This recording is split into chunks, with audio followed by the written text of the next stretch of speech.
आज हम लोग सेक्सुअली ट्रांसमिटेड डिजीज, जिसको हिंदी में बोलते हैं यौन संचारित रोग, उसका अध्ययन करेंगे।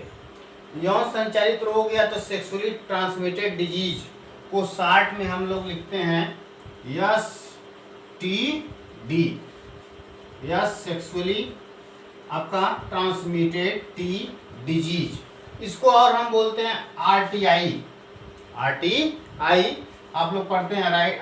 आपका इसका पूरा नाम है रिप्रोडक्टिव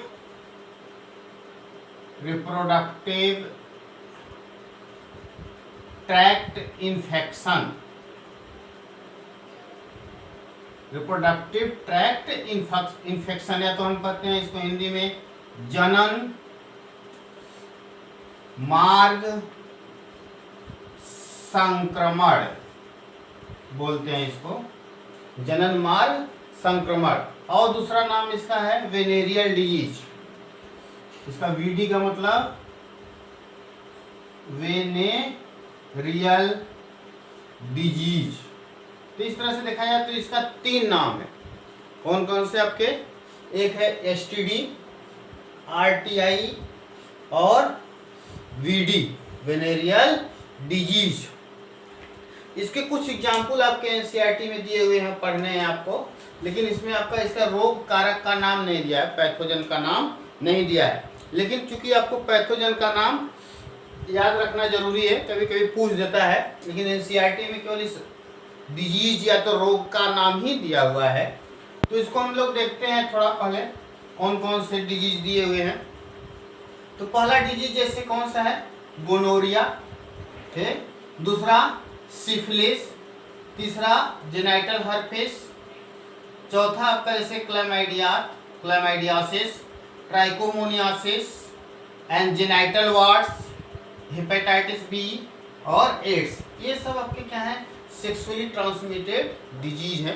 तो अब आपके ध्यान में आता होगा कि आखिर सेक्सुअली ट्रांसमिटेड डिजीज क्या होते हैं। तो सेक्सुअली ट्रांसमिटेड डिजीज ऐसी बीमारी होती है, ऐसा रोग होता है जो सेक्स के द्वारा, सेक्स करने से फैलता है, ठीक है? तो मैथुन करने से फैलता है, तो उसको हम बोलते हैं सेक्सुअली ट्रांसमिटेड डिजीज।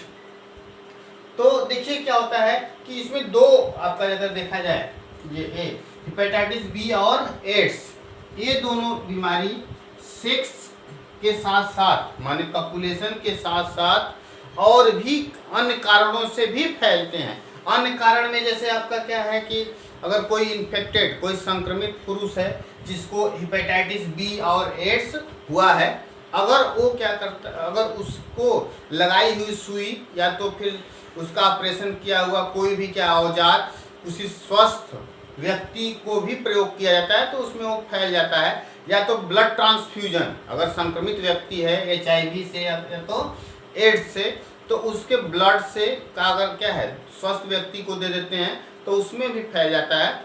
इसीलिए आप देखते हो ब्लड, पहले क्या है, कोई भी व्यक्ति अगर ब्लड देता है तो पहले उसका चेक किया जाता है, एड्स, हेपेटाइटिस B ये सब है कि नहीं। और भी जैसे ये सब बीमारियां से, एड्स से सब आपका मदर से बच्चे को भी फैलती हैं आपका।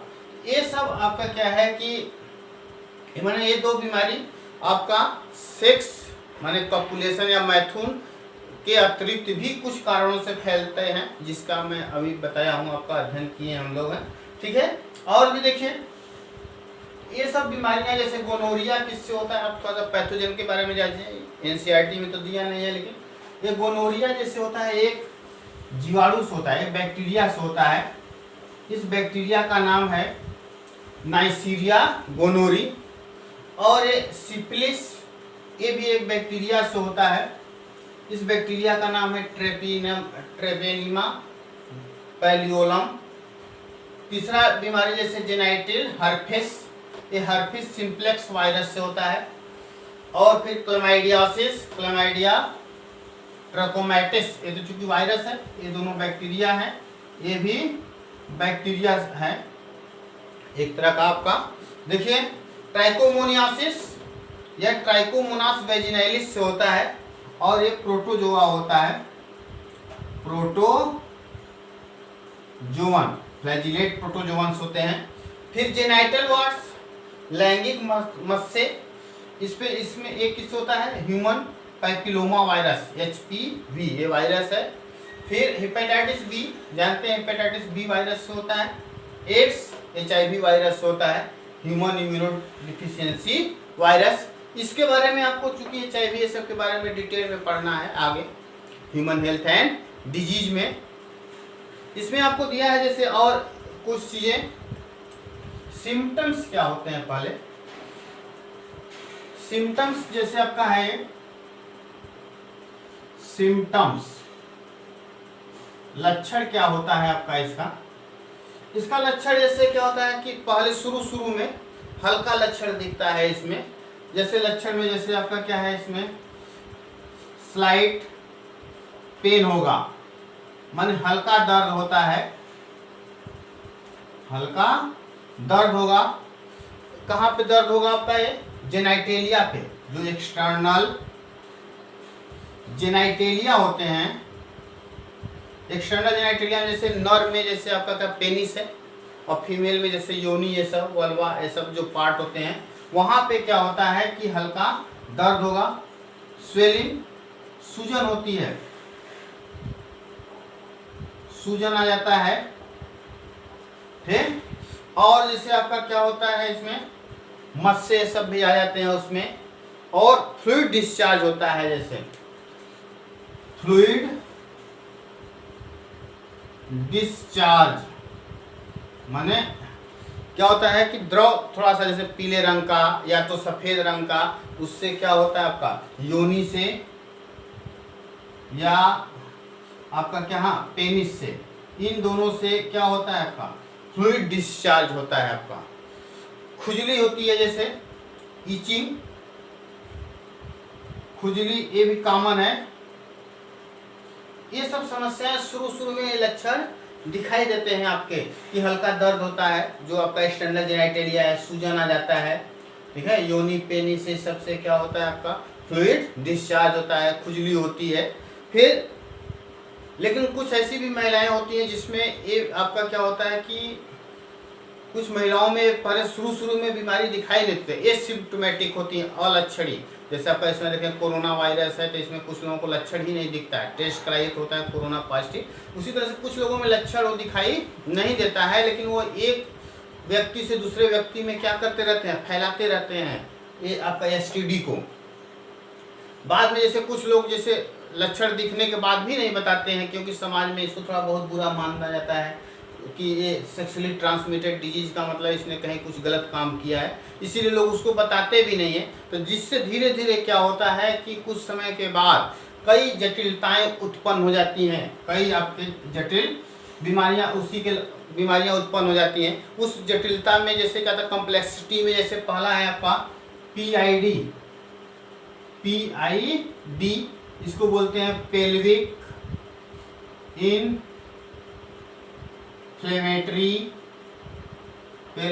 इन्फ्लेमेटरी डिजीज, हिंदी में जैसे आपको इसको बोलते हैं श्रोणि सोथज रोग, श्रोणि सोथज रोग। क्योंकि आप लोग इंग्लिश में ही पढ़ने की कोशिश करिए, लेकिन यूपी बोर्ड के बच्चे हैं आप लोग तो थोड़ा बता दे रहे हैं। फिर दूसरा एबार्सन, दूसरा क्या है एबार्सन। एबार्सन जैसे आपका क्या होता है, एबार्सन हो जाता है अगर ऐसे बीमारियां बहुत अंतिम चरण में हो जाए, गर्भपात हो जाता है। फिर जैसे इनफर्टिलिटी माने आपका क्या है बंधता बताया गया है, इसके बारे में इनफर्टिलिटी भी होती है जैसे। और जैसे genital tract cancer, genital tract cancer, जो जनन मार्ग होता है उसमें कैंसर भी उत्पन्न होने का चांस हो जाता है। फिर पांचवा एक्टोपिक प्रेगनेंसी। एक्टोपिक प्रेगनेंसी जैसे आप लोग जानते हैं कि यूटेरस में निषेचन के बाद एम्ब्रियो जाकर कहाँ पे आपका, ये पढ़े हैं आप लोग, कि निषेचन के बाद यूटेरस में एम्ब्रियो आकर क्या करता है, इम्प्लांट करता है। लेकिन ये भ्रूण अगर फैलोपियन ट्यूब में या तो फिर जहाँ पे इसको इम्प्लांट होना चाहिए था वहाँ पे न इम्प्लांट होकर भ्रूण अगर दूसरे जगह पे इम्प्लांट होता है तो इसको बोलते क्या है, एक्टोपिक प्रेगनेंसी। और एक बहुत ही इंपॉर्टेंट जैसे होता है आपका इसमें symptoms, still birth. Still birth में देखे होंगे आप, जैसे कभी कभी कुछ औरतें ऐसी होती हैं जिसमें बच्चा जो था मरा हुआ पैदा होता है तो उसको स्टिल बर्थ बोलते हैं, या तो हिंदी में जैसे हम बोलते हैं मृत शिशु जन्म। ये सब कॉमन जैसे क्या है आपका बीमारियां हैं लास्ट स्टेज। जैसे आपका अगर अर्ली ट्रीटमेंट नहीं करा रहे हैं, आप डायग्नोस नहीं करा रहे हैं तो PID, abortion, infertility, genital tract cancer, ectopic pregnancy, still birth, इन सब समस्याओं से जूझना पड़ता है। इसीलिए शुरू में ही इसको पता करके इसका प्रॉपर ट्रीटमेंट कराना जरूरी होता है। फिर देखिए जैसे आपका है क्या सिम्टम, रोग से बचाव के उपाय। रोग से बचाव के उपाय क्या है, जैसे आपका कहता है इसको पहले कई इसके जैसे बचाव के उपाय हैं। जैसे आपका कहता है पहले जैसे सेक्स करने से पहले या सेक्स करते वक्त कंडोम का प्रयोग करना चाहिए, कंडोम का प्रयोग करना चाहिए। जैसे आप जानते अभी पढ़े थे आप कि कंट्रासेप्टिव्स मेथड्स में कि कंडोम से आपका क्या प्रेगनेंसी को रोका जाता है, लेकिन कंडोम का प्रयोग से सेक्सुअली ट्रांसमिटेड जो डिजीज हैं वो भी नहीं फैलते हैं, ठीक है, इनको भी रोक सकते हैं, तो इसका भी प्रयोग करना चाहिए हमें कंडोम का। दूसरा avoid multiple partner, multiple sex partner, ठीक है, मल्टीपल सेक्स पार्टनर, कई लोगों से जैसे आपका कहता है यौन संबंध नहीं बनाना चाहिए, ठीक है। और फिर देखिए तीसरा, अगर मालूम हो गया आपको कि जैसे नहीं हमको क्या है कि बीमारी है ऐसा कुछ सेक्सुअली ट्रांसमिटेड डिजीज, तो उसको तुरंत बिना किसी आपका भय के या तो किसी बदनामी के डर से तुरंत किसी एक्सपर्ट डॉक्टर से तुरंत क्या करना चाहिए, सलाह लेना चाहिए और उसका प्रॉपर ट्रीटमेंट करना चाहिए। फिर देखिए जैसे क्या होता है कि आपको जैसे बात होती है कि इस बीमारी से किसको ज़्यादा खतरा होता है, तो ये हर उम्र के लोगों में यह बीमारी फैलती है सेक्सुअली ट्रांसमिटेड डिजीज। लेकिन आपका क्या होता है कि 15 से 24 वर्ष के लोगों में ये ज़्यादा माने क्या था बीमारी फैलती है, ज़्यादा वल्नरेबल होते हैं।